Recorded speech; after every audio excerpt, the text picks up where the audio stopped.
There's so much information out there, and someone needs to condense it all. So I'm thinking of doing like this signature series, doing like a video on Sugimori. When was the first time we saw Sugimori? What did his signature look like? When was the next time? What did it look like then? How long was he signing? Like at an event, a lot of people don't know this.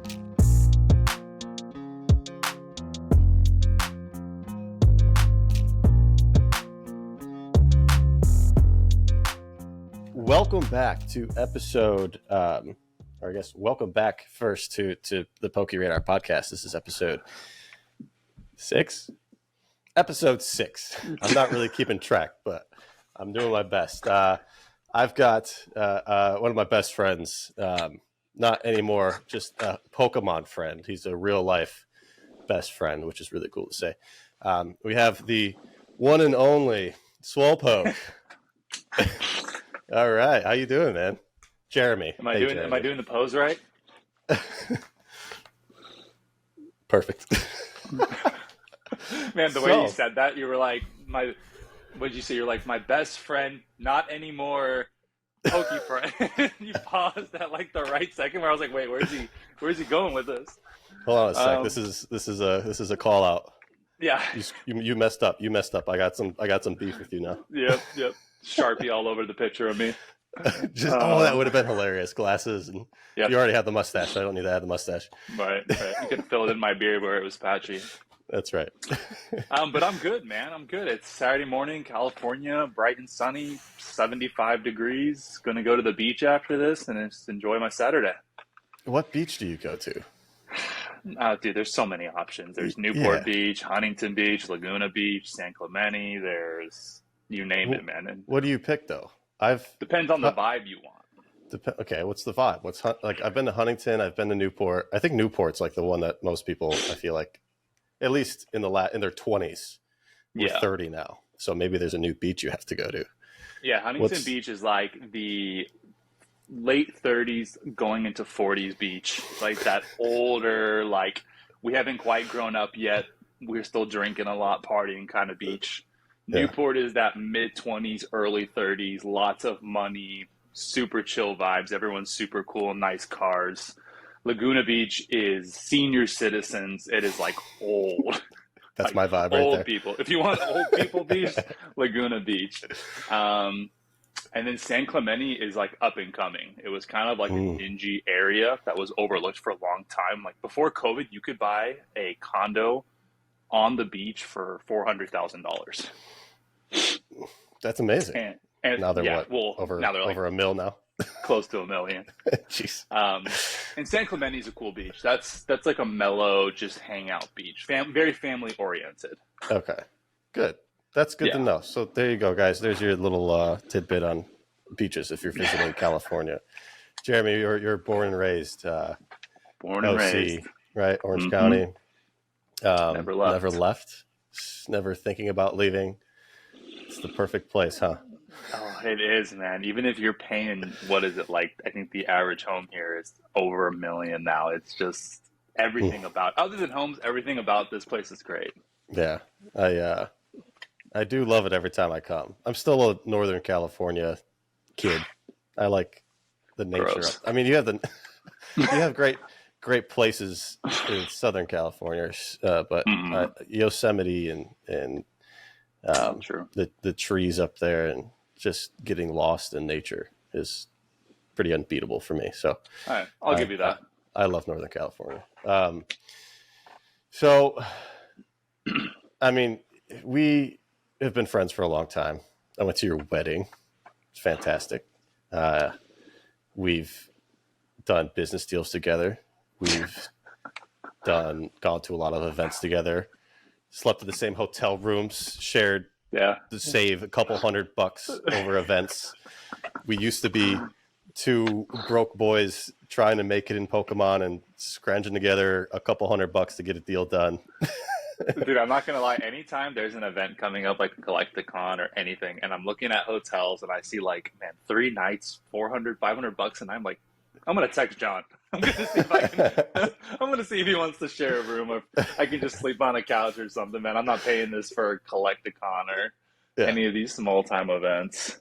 Yeah, it's that hasn't changed for sure.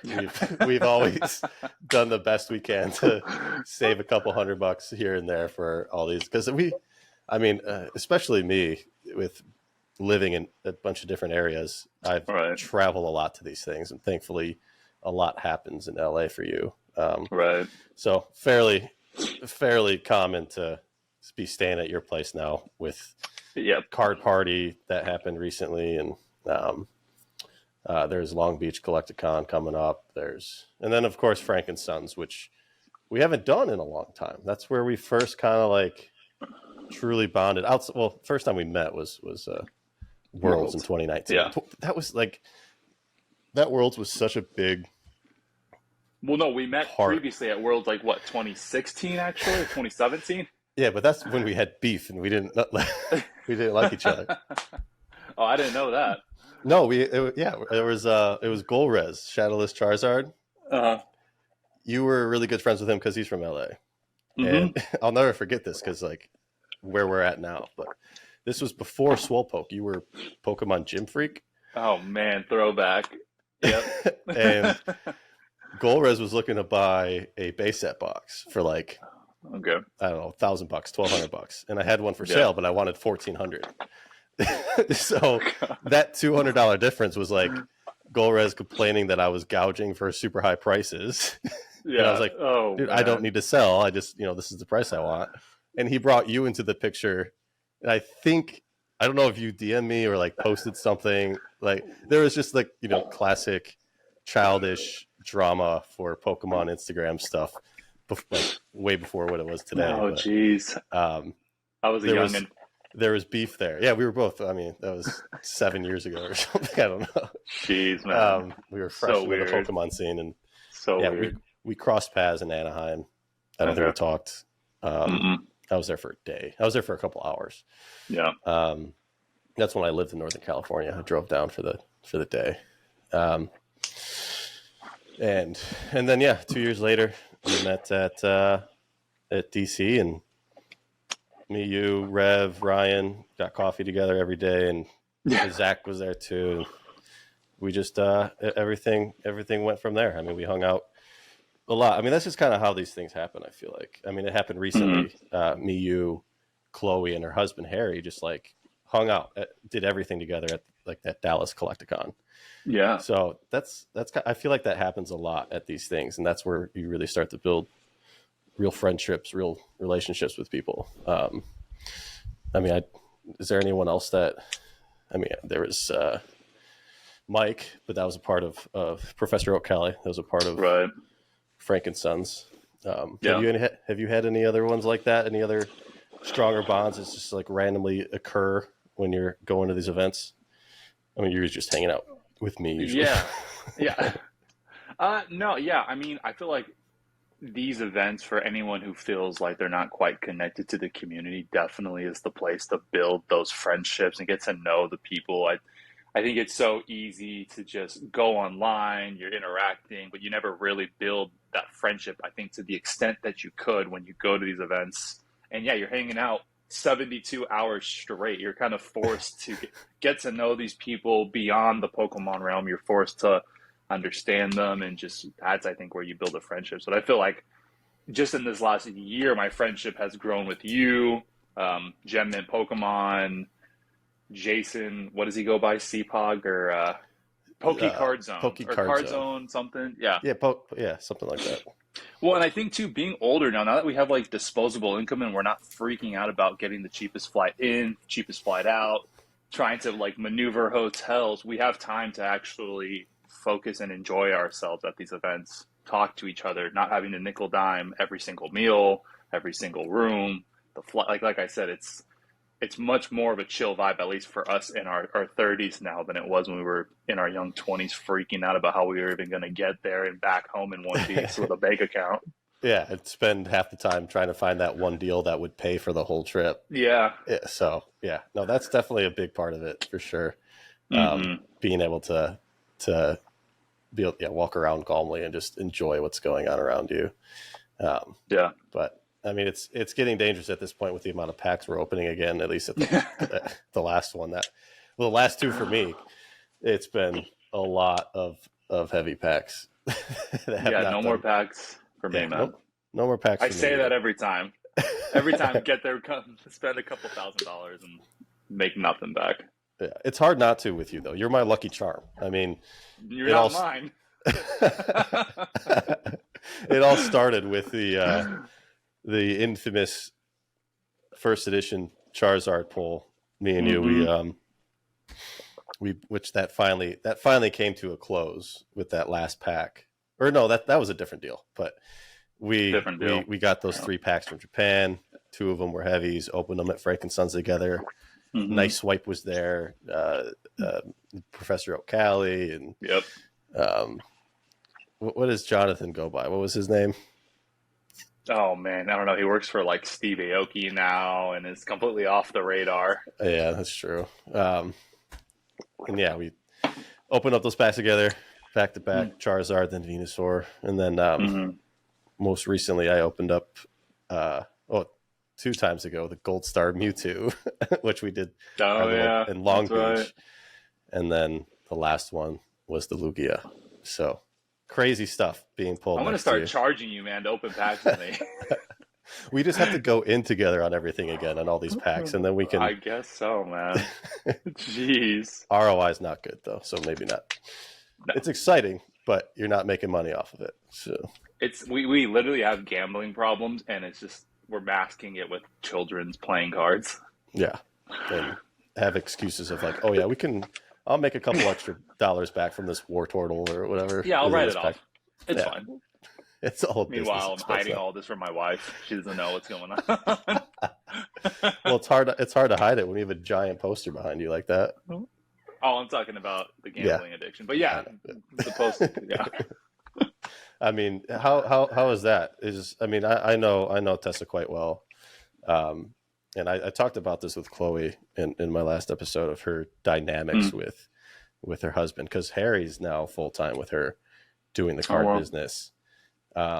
So they're both all in like Pokemon, everything they do together, like ride or die, like everything financially and all that.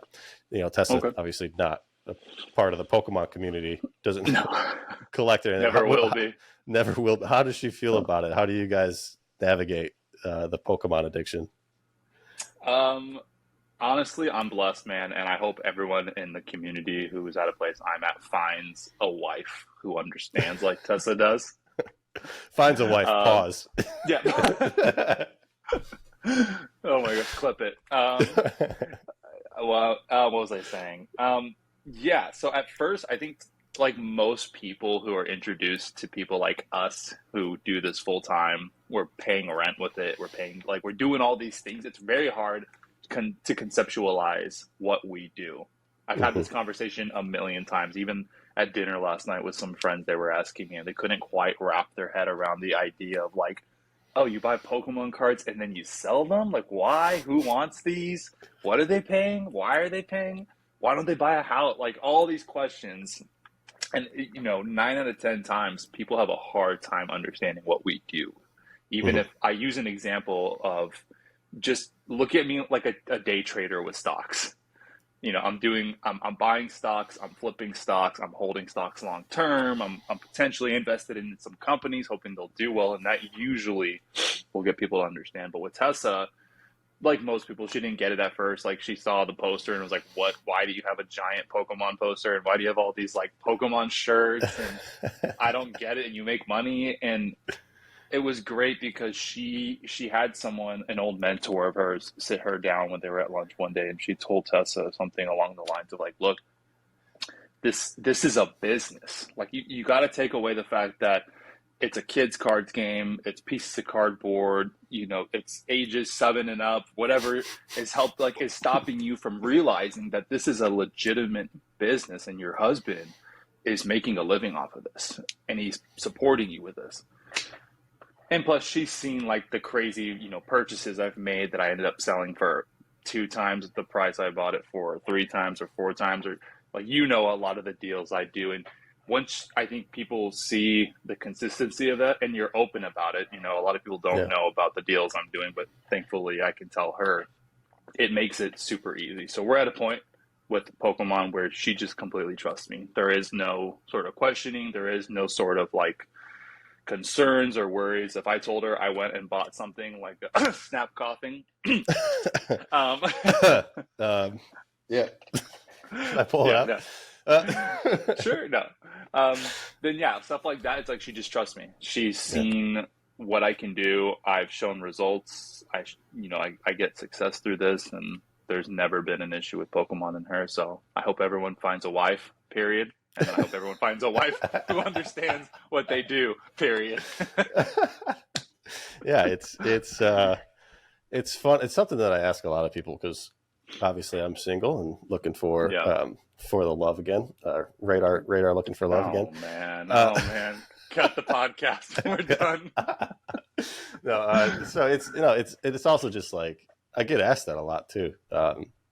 So it's interesting for people to listen to everyone else and how they navigate it and how it works because financial stress, Pokemon on its own, financial stress can be quite significant for an individual to handle. So adding in a significant other to the picture can really make it harder to navigate. So it's I mean, if you once, and I don't know if we'll ever get to that point where Pokemon is just like understood by more people without having to show them a bank account or show them the numbers.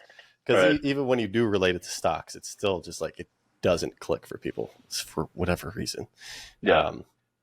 Even being in like the magazine, I could tell a lot of people saw that and they still were like, I got the feeling they're like, oh, that's cute.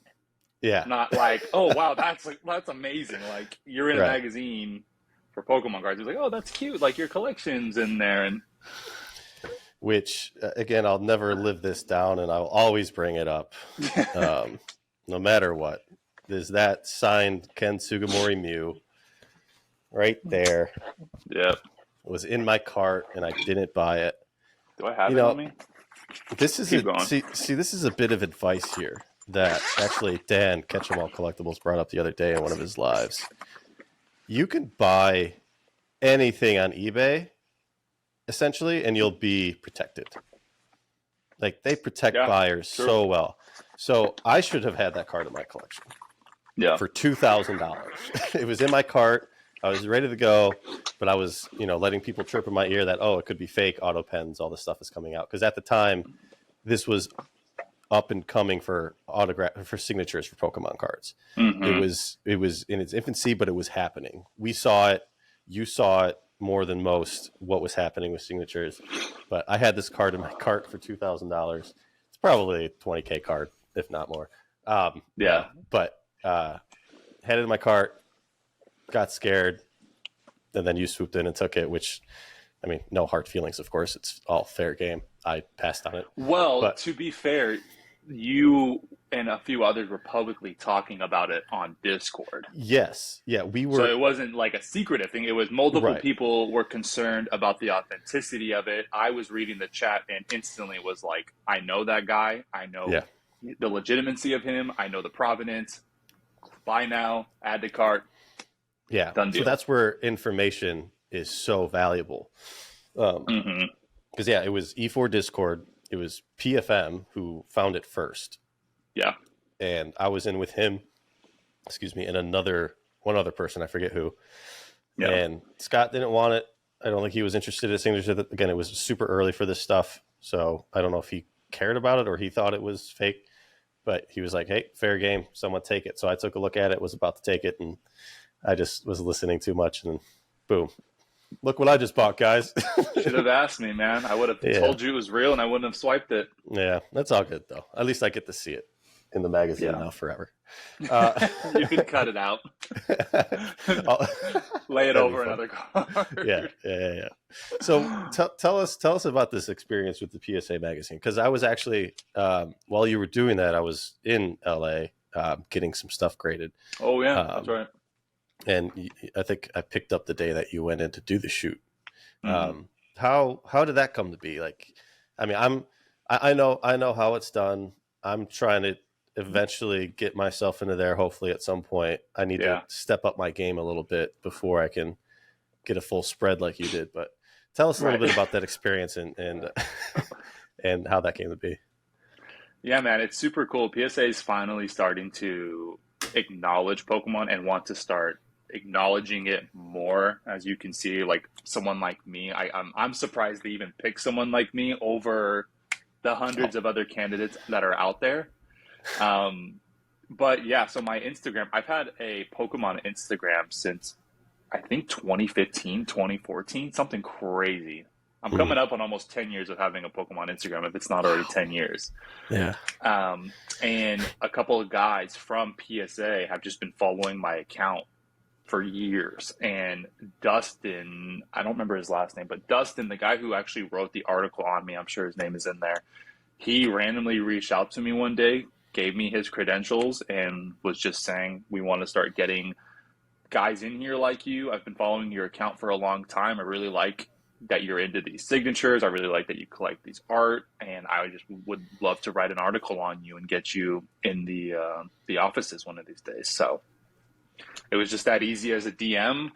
I live, 20 minutes away from PSA. Went in one day, sat down. They did some photos, did some video content, took some interview notes, and that was it. It was super quick and easy, but hopefully we'll start seeing more things like that. I want to see if I can help partner up with them and start getting people in there. Like PokeCloy was just in there a month ago with a #1 trainer card and nothing was done. Yeah, that's crazy to me.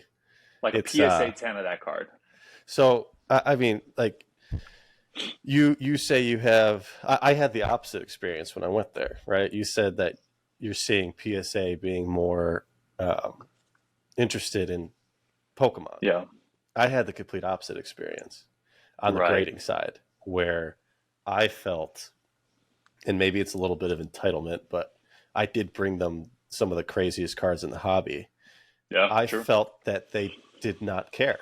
Like, they obviously took care of getting the grades done quickly, getting me in there in person and all that, which they would do for anybody if they're paying what you're paying to do a walkthrough. Right.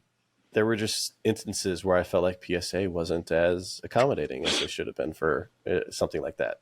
And they didn't even care to do any marketing around that, which I had snap cards, TMBs, a full set of TMBs, SSBs, all this stuff, right? And they were just, it was like, come, pay your upcharges and leave. So, there's two sides to this. I think PSA is battling that internally to get Pokemon up there, because I do have a rep with Rare Candy for grading, and I talked to him about it, and he's like really trying to push for Pokemon and other TCGs to get a bigger, attention for within PSA. And then, of course, like you said, on the marketing side, I think they really are trying to push it more. So I think there's just like an internal battle, and for sure, hopefully it gets over that hump, because I'm seeing it at Beckett now. We've seen it at CGC for a long time. I think CGC is the best at it with pushing for TCGs, Pokemon, especially doing marketing around all this and everything. And I think Beckett is, they're just behind on everybody, but they're actually, I've talked with their president. I've talked with a lot of people there, and they're pushing for it. Just the attitude they have towards it is different. So I think there's going to be a nice little change in the winds in the next couple of years, with Pokemon becoming a more serious thing to a lot of people, or to the general audience. But you were a little humble there, sold yourself a little bit short. You have a very, very unique, incredible collection. Thank you. Which really came to be in the past probably 2 years. Like you said, you've been doing this for 10. Buying, flipping, you were early doing trophies and all that, but 2 years ago you started heavy into signatures and artwork. I refer to you as top expert in signatures and autographs for Pokemon. I'll come to you for any of this stuff. My bio.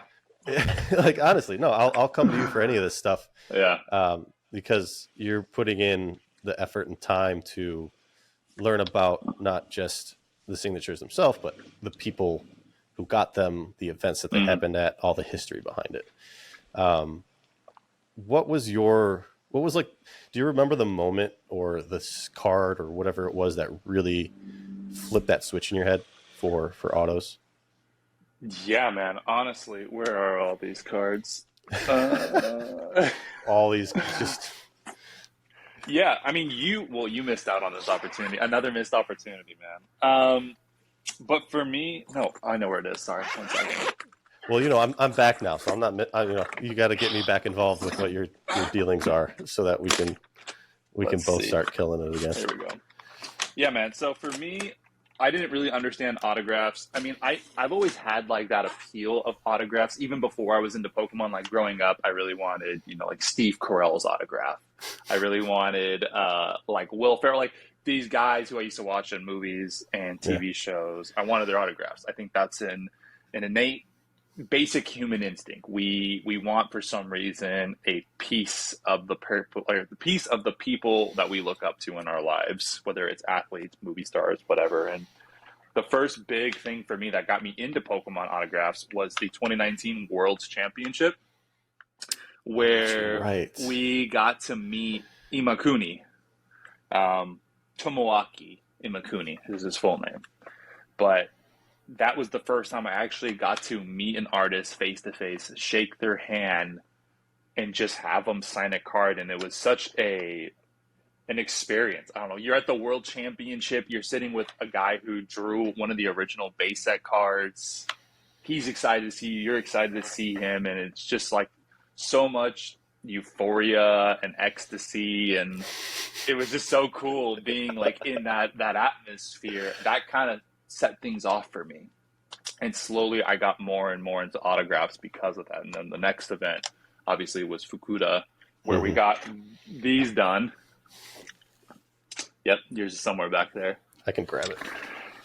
But there's such a thrill to like these events, meeting these artists. Oh, there you go. Here, we'll do them at the same time. There's a nice thumbnail.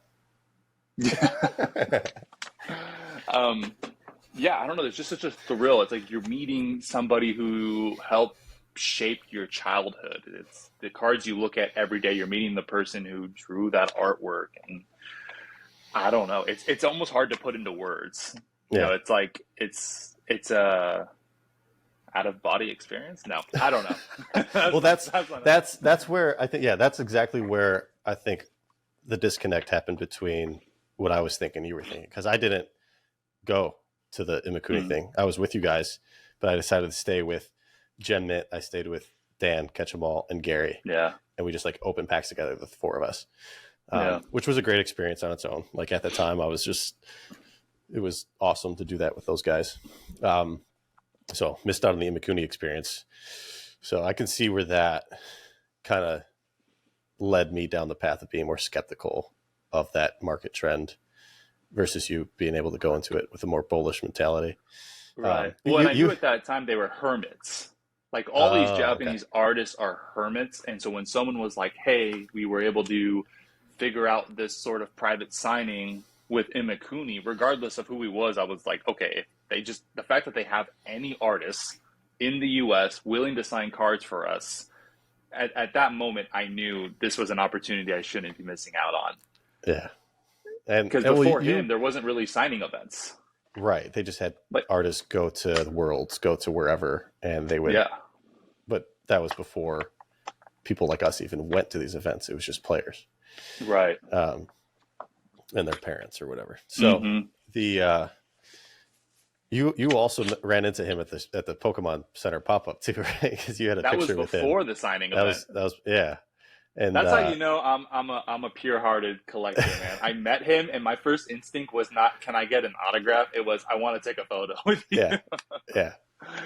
So that was, I think that's kind of, it was meant to be for you. It was meant to be. So that probably, did something too. Yeah. That's the thing. It's like, that's the biggest thing. It's like these events create opportunities and moments and memories that get you to where you are today. Who would have known, or like who would have thought like I would be here if I didn't meet Imakuni at the Pokemon Center store, later got his autograph, and then that sort of did this butterfly effect of getting me here. And that only happened because I was willing to go to these events, meet people who I barely knew other than online interactions, Yeah. And now it's created this wild addiction of having to go to every single one of these events and meeting all these artists and throwing a lot of money at it. And that's the thing too, right? Is you're now going. Well, you mentioned Fukuda. That was the first crazy artist event where we sat for hours. First time we split a hotel room. First time we split a hotel room. That's right. And we literally spent the entire weekend in line to get autos. So you would go in, stand in line, get your autos, get back in line. I thankfully still have a couple of these as well. Do you still? You don't have the one that I sold you, do you? I don't. Yeah, Dirty Flipper. They're right here. I got my Blastoise one. Yep. I wish you did a Mew sketch. That would have been great. Yeah, I still have a couple. So you just stand in line, get an auto, get back in line, hopefully get more. And we did that the entire weekend. And now they're absurd where they're lotteries because they're so popular. But you've been going to all of them. You've been volunteering and helping with overload events with Alec and all that. And which of course has given you an opportunity to get the chance to meet the artist, being one of the volunteers. How's that? What has that been like? Because I went to the last one in Hartford, which with Ariga, but before that there was Harada, there was Himeno. Am I missing? Were there other ones? I think it was just those two. Arita was. I think it went Harada, Arita, Himeno, and Ariga. Saito. Oh, Saito. Yeah, Saito was the first one. Okay. Saito, Harada, Arita, Himeno, Ariga. Yeah. There's been 5 signings this year. So tell me about that, because I know, do you do dinners with them at some point with just the staff? I haven't done a dinner with them. There are staff dinners. I mean, I was thrown into this whole volunteering staff thing. Yeah. So that's the thing, is a lot of people think like, there's a long application list, or I don't know what people's mindsets are with this, but I was just thrown into it. It was like by accident. The Harada event happened and there was rumors of people lining up at 7:00 the night before. And Alec, I don't think really knew what to do about it, because that was the first time people were willing to line up 12 hours before they were actually going to be getting something. And Alec and I, we both have a love for autographs and signatures and artists, so we talk frequently. And somehow we got thrown into a chat together talking about it, and he just asked, hey, will you go out there? I'll give you a shirt and just help keep things in check. Yeah. It wasn't, I didn't approach him. This isn't something that I had asked for or that he was showing favoritism on. He was just like, hey, who do I know that's 6'4", can hold his ground and make sure things stay safe in the middle of the night for an event going on. And that was it. That's all I did for the Harada signing. I literally went out there at midnight the night before the signing and just kept things in order. I didn't even work the whole weekend, and I didn't get any staff benefits because of that. And I think just because of having a good attitude and showing I could be trusted and I'm willing to help got me into then the Himeno signing, which was just the biggest blessing ever with how chaotic that was. But I mean, that one was amazing. That was even crazier. Like that Himeno, Kagemaru Himeno is like, top 3 artists for Pokemon, especially when it comes to our childhood and all the work she did. So being in a room with Jolteon and Eevee and from Jungle, tons of stuff. She did Dragonite. She did the Eeveelutions, Eevee, Jigglypuff, Ekans. Like, I think it was her, Sugimori, and Arita were the 3 main artists for the first 4 or 5 sets. Oh, yeah. She didn't do base set, but she did. She didn't. She did like a quarter. That's a different artist. That's Kizuki, I think. Kizuku. Oh. No, she did like a quarter of Jungle, a quarter of Fossil, a quarter of Team Rocket, and then like a quarter of the Black Star promos. Okay. So meeting someone like that, especially someone who you think you're never going to see in your entire life, just because of all the circumstances and where like signings are today, being in a room with her and she was just so friendly and loving and nice and personable and easy to talk to. And her husband was the exact same way. And she brought, I think you were there, she brought all that original artwork that was like concept art. I did not go to this one, but I've heard about all of it. So I missed that. Like, I wasn't even thinking about this stuff because that was a long weekend for me. So I don't remember who was and who wasn't there. I was exhausted. Yeah. I can't believe you didn't go. Jeez. The first one that I did was Ariga. The last ones I just haven't been able to do because I've been moving and my life has been, unsettled. So I've missed out on a lot. And a lot, man. This is the year to not miss out on stuff. I know. Those autos that people got from her are incredible. I mean, the full bodies, the colors, it's just so well done. Yeah. So well. Yeah, and that's the thing too with her. It's obviously there's some artists who you can just sense don't really care. I don't want to name names, but some artists you can just sense that. And with Himeno, she was one of those artists who, like Saito, was like, I'm here to give 110%. I might not be able to see everyone, which sucks. It's going to be long days. That sucks. But the people I see, the cards I sign, they are all getting 110%. Not a single card is going to be less than. And you could tell. Anyone who was in there, anyone who got to see her, anyone who went to panel, you just sensed that the second you went up to her. Yeah. So it's amazing. Yeah. It's such a, it's also like this huge cultural difference too, where I don't want to get into the drama of it, but like, they care so much about the artwork they've done and they care a lot about the gifting culture and people coming to experience what they've created and keeping it wholesome and fun and like really a personal experience and not a monetary exchange. So it's really cool to see that in person. Like with Ariga, I mean, he wanted to nerd out about Gundam, but he decided against it because we were there for Pokemon. But it's really incredible to see those guys, and I will definitely be doing my best to get to all of them. I need to get Kasube did the Versus Series Lance's cards, right? Yeah, Kasube.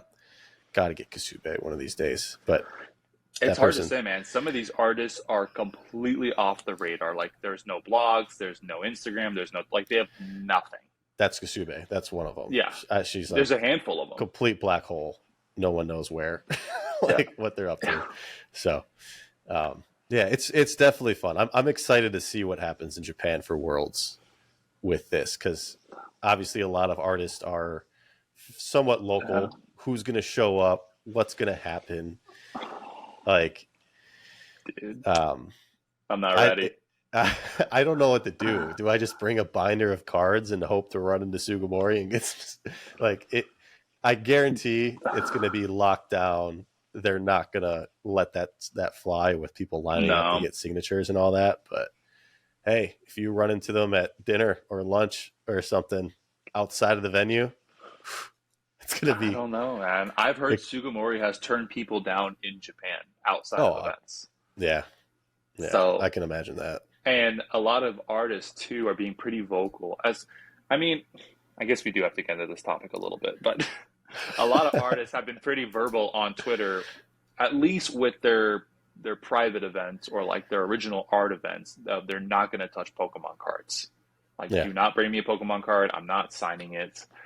And so who knows how that translates with the Pokemon World Championship, if there's a little bit of a green light, if there isn't, if it's too overwhelming.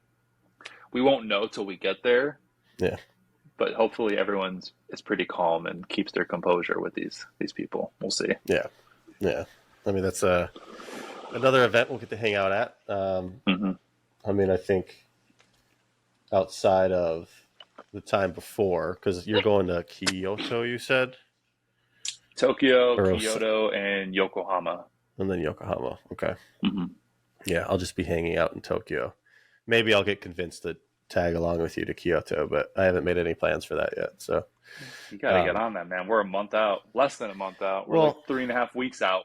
Yeah, I'm okay with just like hanging out in Tokyo and doing whatever, and then going to Yokohama for the 5 days or however long I'm there for. Yeah, and spending our time there. So it'll be I keep saying it's going to be one of my last like big Pokemon trips, but then I hear about what might happen for next year, and I'll definitely be going there. Yeah. Like, well, why would it be your last big Pokemon trip? because it just takes up so much time. Like it really disrupts work and life, taking 10 days, 15 days, however long I'm going to go do this event, when I've done them before. This one's going to be different 100%, but for sure, you've done them before, and I'm at that point. I've traveled so much. I'm sure 30 is not that old, but I feel really old, and I've done a lot of this I've done it so much. I just want to, I've been so unsettled. This is a personal issue. This is just me venting. I've been so unsettled. I just want to be, set somewhere for a decent period of time. I get that. Take a break from that. I'm doing this now, the podcast, which I just love dearly, and I want to make this as successful as possible because I really enjoy doing it. So I have to get like really far ahead with that coming up. So I have to like plan out 4 episodes beforehand. So it just creates more stress, I guess. But I'm also doing that to myself. I don't have to go for 12 days. I could just go for the event, but I also want to enjoy Japan because you don't get to go too often. So, or ever. I don't know. This is your first time going to Japan, right? It is my first time. Yeah. Yeah. I got to go in 2019, and I went to Tokyo and loved it. So I'm excited to go back, re-experience some of the things I did before, do the local things, some touristy things. I did enough of the touristy things in the first trip. So just excited to be a part of that. The culture, dude, there, the people, it's just like a whole new world. I mean, I believe it. I don't know how you feel about the people in LA, what your general thoughts are on. I haven't been to LA in like 5 years, so that I think says something. Human beings, or just in America, I guess. Like, it's a whole breath of fresh air. Okay. Just the way that everyone is respectful of each other. So it's a little addictive. Like, you might want to move there after you go because of how it feels. It's just like this vibe, this air. It's really, really nice. So with signatures becoming more mainstream now, and you really being a big part of that, are you still going in heavy with it, or are you looking at new trends to invest in, collect? What are you looking at? You don't want to share your secrets. No, I'm fine sharing secrets. I'm honestly thinking of starting back up a YouTube channel. Starting back up, as if I ever had one. Starting a YouTube channel. Oh. Similar to the Creatures Deck video I did, where I'm kind of sitting down, but I want to give as much information as I can when it comes to artists. Yeah. There's not a lot of resources. If any, there's nothing actually. Like, there's no resources out there when it comes to artists and when they've signed, how many times have they signed in the US, what are their signature variants, what are the sketches they've done. Like, there's so much information out there, and someone needs to condense it all into one platform. So I'm thinking of doing like this signature series, doing like a video on Sugimori. When was the first time we saw Sugimori? What did his signature look like? When was the next time? What did it look like then? How long was he signing? Like, at an event, a lot of people don't know this. At the Pokemon World Championship, he signed for 1 hour every World Championship. So think of the amount of cards that came out of each World for 1 hour of signing, and if each kid got 2 cards. Wow. But granted, it wasn't as chaotic. A couple hundred people maybe attended. Maybe sometimes it was so short people would go through twice. But that's just something people don't know, is signing events were 1 hour with that particular artist. So I want to give out as much information as I can when it comes to signatures, especially if we want to see signatures grow. There needs to be a lot more transparency and a lot more information. And just, I think people need to feel more confident about them before they go into it, because you're kind of buying into this aspect of the hobby that's very gray. And obviously people don't like buying things in the gray if they don't feel like it's going to either at least get their money back or make them some sort of profit. Yeah, there's also a lot of misinformation out there too. A lot of fakes. Tons of misinformation. A lot of because you know a lot of these signatures, some of them are very basic and very recreatable. So there's definitely, and it's not just happening now; it's happened in the past where there's been quite a bit of fake. So I think that would be a great idea. You should do that. I like that idea. But to answer the original question, am I still going hard on signatures? I think I will always. At this point, I'm just looking for like the perfect aesthetics when it comes to a signature. Like, what is the card signed? What did the person write on it? What did they draw? I'm kind of like at this point of like, if it's not the dream card that's signed by the artist, I don't care to touch it. So, I mean, that's a personal bias for sure, but also probably I'm sure it's shared by most. What's your ideal aesthetic? Your favorite Pokemon's Larvitar, so Larvitar. You want another case signed by obviously whoever designed the card. Yeah. Do you need the Larvitar sketch? Do you need can you do a Pikachu sketch, because a lot of their Pikachu Charizard sketches. Right. What is your ideal aesthetic when it comes to a signature? So for modern signed cards, you get to choose. Like, if you're going to these events, you can create the dream card that you want. That's the cool thing. You know, if you go to Ariga and you're a Charizard collector, you're going to get the Charizard card signed with the Charizard sketch. So with modern cards, I don't care for them right now because I'm creating those scenarios for myself. Okay. When it comes to vintage cards, Poke Dude, nice. Ball guy. The dream with sketch. Vintage cards, you don't get that same. You're not given that same opportunity because obviously these signing events were 10, 20 years ago. You're picking and choosing from the small batch of cards that got signed. So to give an example, I would say, with Sugimori, if it's not something like this, where it's a first edition Shining Tyranitar in a PSA 9 signed by him, then that's not something I care for. Like, obviously, like I have this, like I have a Ken Sugimori signed reverse hollow Slay King, stuff like this used to get me excited because I'd be like, whoa, Sugimori. I see one of those a year. Where now it's like, okay, I've built up a collection. I have the cool Mew signature. I have the Ken Sugimori drawing he did, like stuff now that I have like this and the Shining, I now am at a place where I feel like I have these high tier Sugimoris or any artist, let's say. Mm-hmm. And if it's not of an equal rarity or an equal tier, I'll pass on it. I'll let someone else pick that up instead.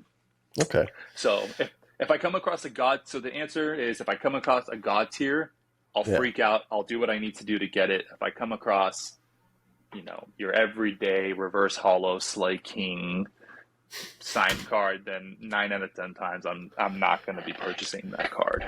Right, which still could be a grail to a lot of people. I don't have any Sugimori, so that's the way you talked about that. I think is the same with every little niche of collecting.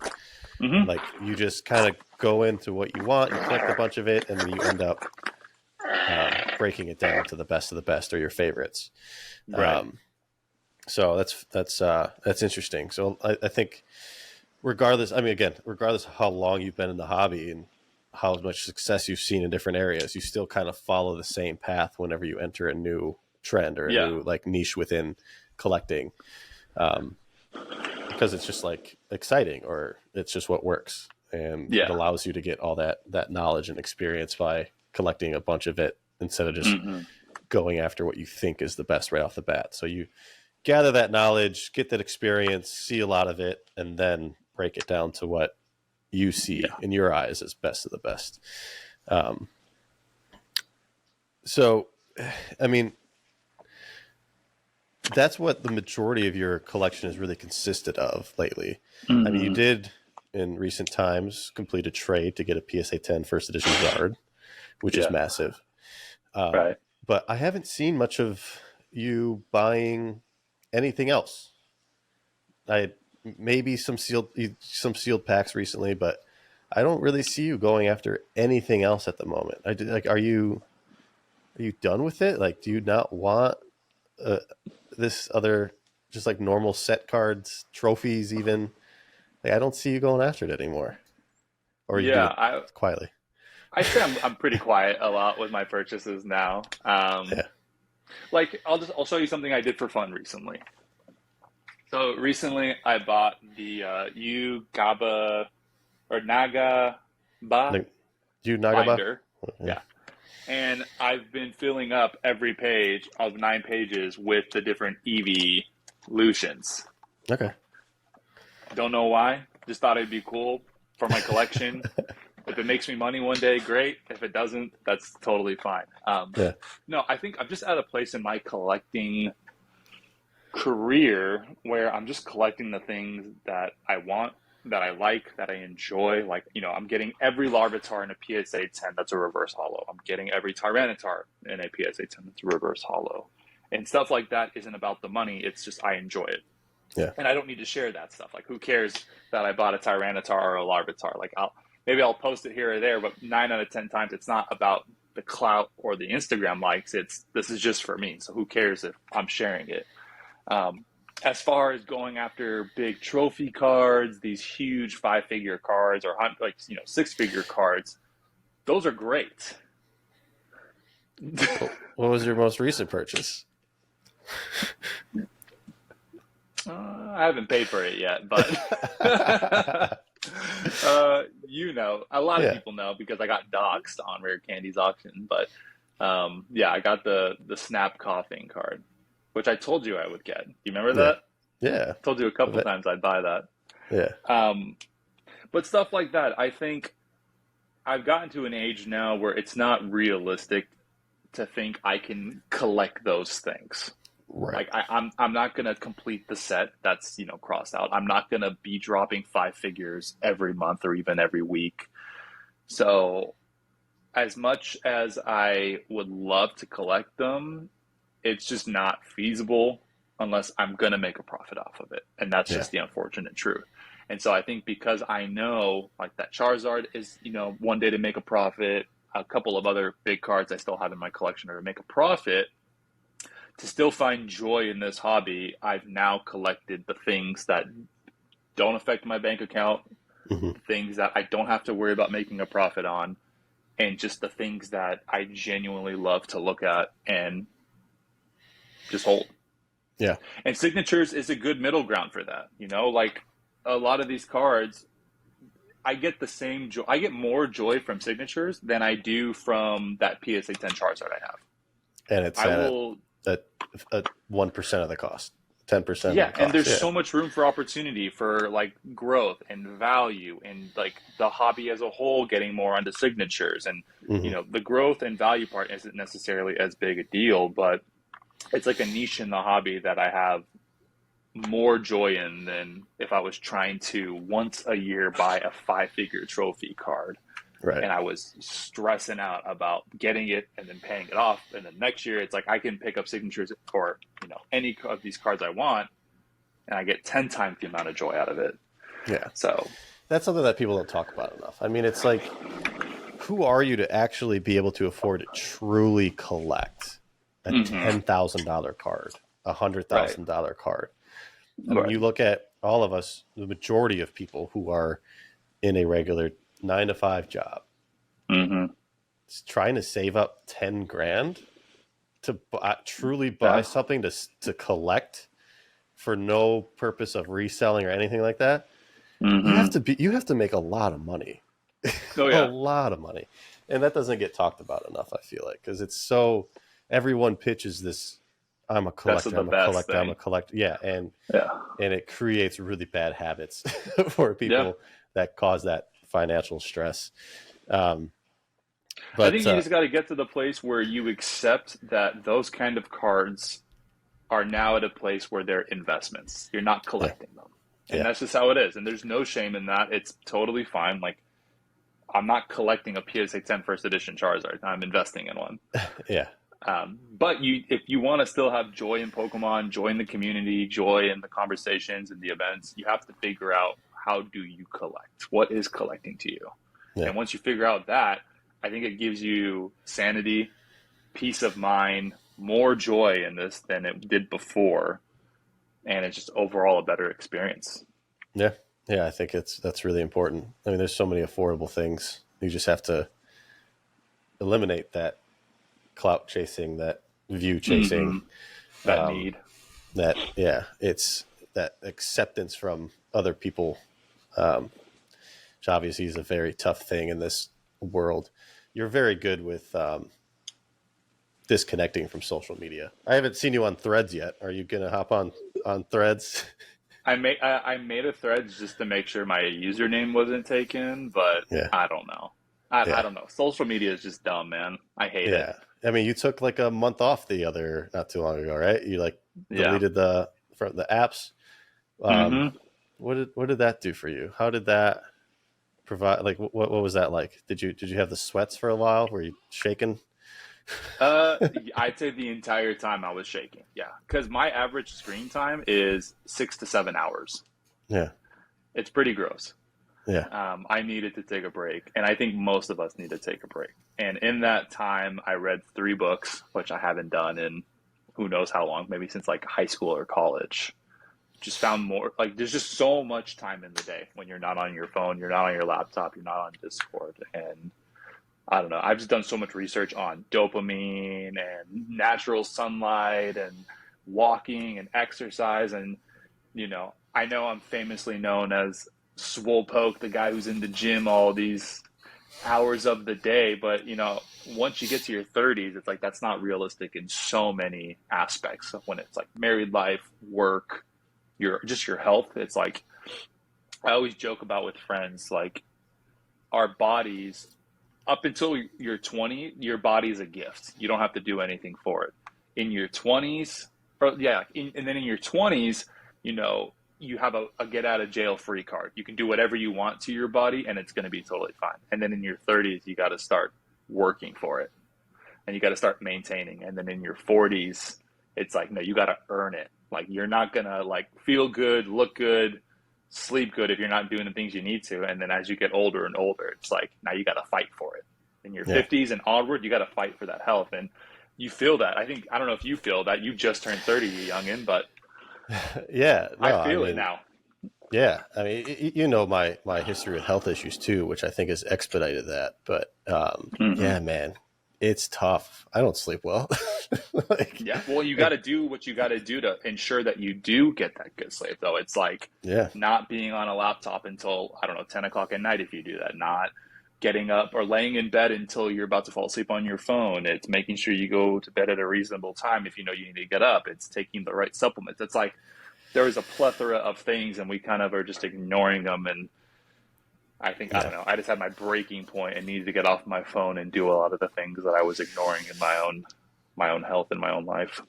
Yeah, I think that's super important. So, I finally figured out a nice path at least to get ahead with the social media stuff, with the podcast stuff, that I can definitely get to that point and take a break when I need to, because obviously in this world of full-time Pokemon dealing, you're constantly on Instagram, Facebook, YouTube, which you need to be if you want to be successful at this. Like, you need to know what's going on, what the trends are, who's buying what's happening. And, it's a necessary evil. So it's really about finding that routine, finding that point of not hitting the breaking point, but finding that point of limitation where you can take your time out of the day to do what you need to do, spend your time with your family, spend your time working on your health, reading a book, doing whatever. Because look, if you do some push-ups and go outside, you might get picked to be a staff member at at an event, And maybe if you grow like 5 more inches, you'll increase your chances of that. Exactly. So, you got to get out there and take care of yourself. I need to be held more accountable. So I expect you to text me every morning at 5 a.m. David Goggins style. You up yet? Go crush the day. Go win. Whatever. Who's going to carry the boat? Is that what he says? whatever crazy things he says. But but yeah. So that's I like to talk about life and stuff here as well. It's, I think, very important for people to understand that there's more to the world than Pokemon. Amen. The other great thing about you is that you're a coffee snob. It's my original podcast, the Collectors with Cards Drinking Coffee, which I will do again in some way in the future. But if you're not following Swolepoke on Instagram, he always posts pretty frequently a nice coffee and cards post in his mornings where he goes to either the Golden Lantern or one of his roasters. He'll only get coffee from a roaster that has sources their own beans. No Starbucks, none of this crap. So snobby sounding. But posting great cards with great coffee. I've had the pleasure of going with you to the Golden Lantern and some other places. Yeah. But what's the deal with coffee, man? Why are you so? Is it the aroma? Is it the caffeine? What's your fixation on coffee? I'm sure. Yeah, it's caffeine. It's caffeine to start. No, it was, at first it was caffeine. I didn't really care for coffee back in the day. I used to just be a Starbucks guy here and there, maybe a pre-workout guy here and there. And I don't know, in recent years, California has been booming with coffee companies and roasters starting up.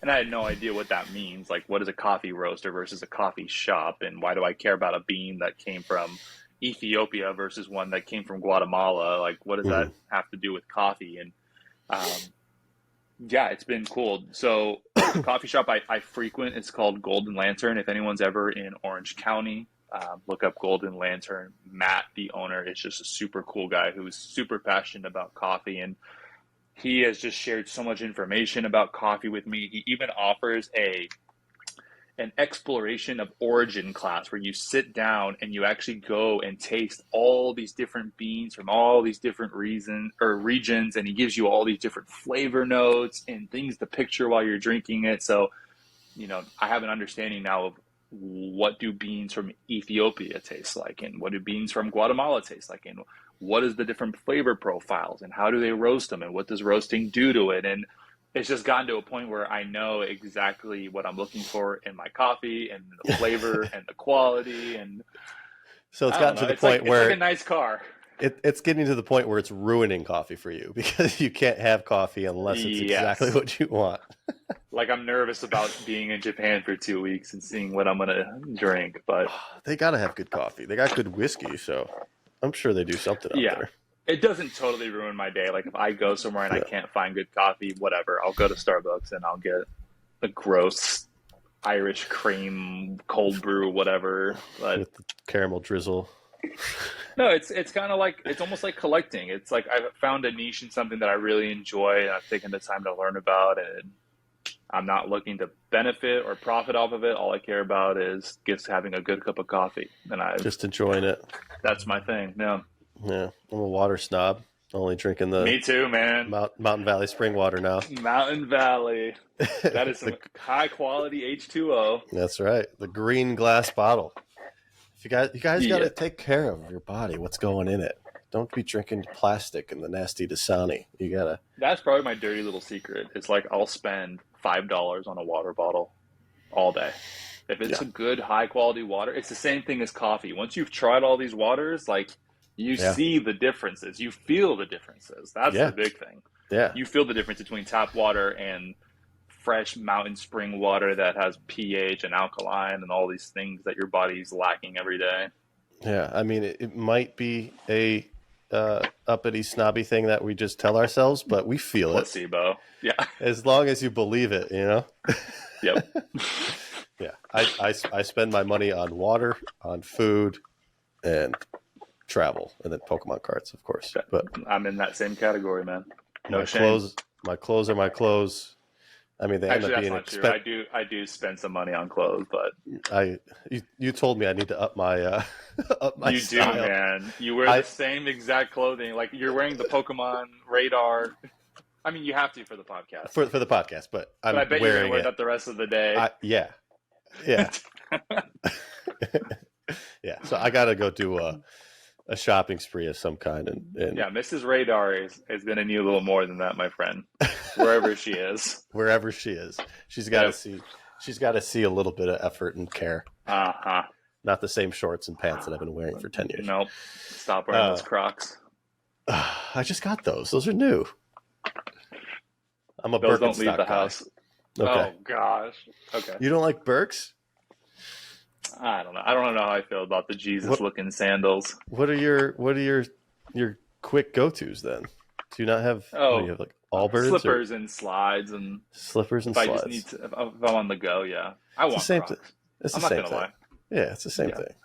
It's Yeah, it's just fine. No, it's fine for that. It's not fine for dates right. or Oh, like that hanging out with friends or going out. Okay, that's true. Yeah. I'd probably do that too much. You're wearing those in like public settings a lot. You're right. I am. I should probably relax on Opportunities that. to meet a female, you're wearing those. Well, yeah. If there's no opportunity to meet a female, wear them by all means. Wear them by all means. If I just want to stay away from it, wear them. Got it. Okay. Mm-hmm. Cool. Yes. I like the challenge, Jeremy. I like to, really make it difficult. Oh, I know you do. Regardless of the sandals. Oh, come on. The beard's nice. People love this thing. They do. It's a great beard. It's getting some grays though. I'm getting old. I am getting old. I miss the clean beard, John. Like I was watching a video recently where your beard was like tight and It was like tight. it wasn't. Yeah, it was like like short, clean, trim. Yeah. Nothing wrong with the lumberjack. Lumberjack's great. Yeah. But Just got to keep it clean, a little less homelessy. That's where I got to just get. a little bit. Yeah. All right. Well, what else is going on in your life? So, you're going to start a YouTube channel? Is that going to be this? Maybe. Maybe. We'll see. You're doing Pokemon full time. You did Cryptic for a while. How do you feel about other TCGs? I honestly don't know how I feel about them. I think I got sucked into the indie TCG world like a lot of people did. And now I'm out and looking back, I was like, okay, it was great for what it was at the time they all came out. Yeah. But I think, it's like, how do you stand your ground with Lorcana? How do you stand your ground if any major franchise decides to come out with a TCG? Like you're not going to make it. You can't beat these multi-billion-dollar companies. So companies like Cryptic, MetaZoo, I guess MetaZoo's getting up there. I don't know. These companies, it's cool, but it's like a mom and pop shop taco taco stand versus Taco Bell. Like it's good Taco every Bell once in a is gonna while. Dominate. Yeah. It's Like, good they're every gonna once take in a a while majority. for a break. If you need a little break, need something new, it's good for that, but not a long lasting forever thing. I don't think so. Yeah. I probably won't touch another indie TCG ever again. Wow. I was in a weird place when I did. Pokemon, I was getting burnt out on Pokemon, wasn't That's really how we all enjoying it were. as much. Yeah. Yeah, that's how we all so were. I found Cryptic, and that kind of was my safe space while I was going through like my breakup with Pokemon for a year. I dabbled in MetaZoo. I still have my Cryptic, waiting for it to come back from grading to sell. Yeah. Other random ones that got sent to me I never really enjoyed, but all right. I don't know. I think you got to stick with the big boys and the companies that are going to create more big boys. Are you hyped up on Lorcana? I mean, you're a Disney guy. We went to Disney together. Did you listen to the snippet that I talked about it with Zach? Yes, I did. His experience with them at La Gala, of how they were somewhat anti-collecting, which a lot of people they've been disagree open with. about that since the beginning. Yeah. They've released, I think, like articles or like I've seen that before where they've said this isn't like going to be collector based. This is player based. Yeah. So if that's true and that's how they're going to navigate the TCG world, then anyone who's investing and thinking there's going to be a lot of opportunity for money in this, at least as a collector side of things. That's gonna be a rude awakening. I mean, it creates. I mean, that might have been a big reason why those D23 promos have exploded, because it created it was like a accident, I guess, that they did, where if they were actually going for playability, why would they release a limited promo? Well, you have to get your name out there somehow. You have to get your product out there somewhere, and you do it at the biggest Disney event of the year by handing out cards and like starter decks. Yeah. So that is understandable, but are you gonna buy it? But no, I have zero interest in Lorcana. I don't like the way it looks. I like the Disney, like what were those packs we were opening at Card Party? They were like the Chinese ones. 100 Disney 100 Chinese Disney 100 edition. I like that stuff. I love like sports Topps Chrome collectible things with parallels and different colors and all that. It's so childish, but I love that, and I wish Pokemon would do it again. So if they do more of that, like Weiss I somewhat enjoy, not as much as something like the Disney 100, where it's just you're just chasing. I like the chase, the gamble. I was talking to Tessa about this recently, because we were talking about investment opportunities outside of Pokemon, and I think you and Zach were talking about this a little bit, because I quoted you guys to her, but I want to stay in my lane when it comes to investments and buying things to make a profit, which is Pokemon. I know Pokemon like the back of my hand, and I've done very well with Pokemon, and so I'm not going to be touching other TCGs unless I have a genuine interest in them. And that's the problem I have with Lorcana, is a lot of these people who are pushing Lorcana, a lot of people who are giving insight or speculation, they don't have a genuine interest in Lorcana. It's a potential to make money, and it's speculative thoughts and information to make money. And so that was my biggest turnoff with Lorcana when I first heard about it, saw posts, saw articles, was 90% of people are talking about this because I think it's an opportunity to profit, not because people are excited about collecting, not because they're excited about playing the game. It is purely, at least for now, it is purely profitable in people's mind. Yeah, that makes sense. I wonder if it was like that for Pokemon in '99. I don't know. It was, but at least there was a collectability aspect to it. Which and I a limitedness to it. Yeah. Yeah. I wonder if I'm curious about like that meeting of Lorcana, like what they actually think. Like, oh, Pokemon, they don't even focus on this. Do they just want to make a playable game? It's like, no, they wanted to make a collectible game. Or do they want to just like completely follow Magic's footsteps, which Magic has reverted to doing mostly collectible stuff. That's where all their hype is going right now. So I think there's definitely I feel like it'll flop if they don't add in a collectible aspect. I think the mindset, and which can be slightly justified, is there isn't a card game that really focuses on and takes care of the players to the extent that I think they should. I think Pokemon does an okay job of that. But there is no, if you think about it, there is no TCG that is really player focused and takes care of the players to the extent that they probably could. And that's why Cryptic kind of blew up for a little bit, because of all those indie TCGs, they all only cared about collectability. And Cryptic was the first one to come out and was like, we're going to actually make a playable game with mechanics and depth to it. And we care about the player before we care about the collector. And that's why I think they're still around, because they have a huge player base. And none of these other TCGs have that at all, or the indie ones, I should say. Yeah. And I think Lorcana is kind of seeing that in the big TCG world and thinking they can kind of come in and maybe optimize and take advantage of that niche in the trading card world. Yeah. I wonder if they're ready for that, to support big tournaments and have worlds, have regionals. Dude, it's Disney.